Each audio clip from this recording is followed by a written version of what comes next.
Nola erabakitzen dugu zein den parke eoliko baten kokapenik onena? Nork ohartzen gaitu kutsaduraren eraginak okerragotu ditzakeen egoera meteorologiko batez? Zer gertatuko litzateke inork ez balitu iragarriko elurrekaitzak? Egunero, milioika pertsonek eguraldiari buruzko informazioa eskatzen dute mundu osoan. Espainian, Estatuko Meteorologia Agentziak 10 egunkariari eta telebistari ematen die informazioa. Bestalde, irrati informazio zerbitzu propioa du eta egunero 300 konexio egiten ditu herrialde osoko 200 irrati ingururekin.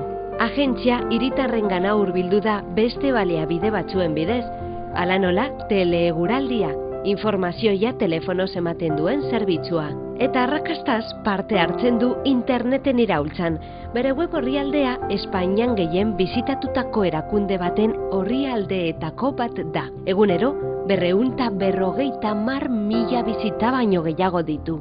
Sarbide libre eta doakoak, gero eta zorrotzagoak diren produktuetara.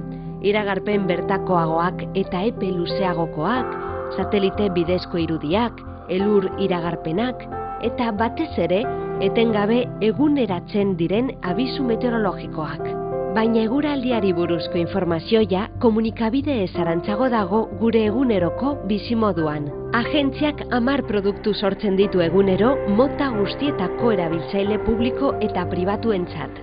Obra zibil handien kalkuluak edo zentral elektriko bat abian jartzearen edo ez jartzearen erabakia datu meteorologikoetan oinarritzen dira eta milaka euro aurrezten dituzte urtero.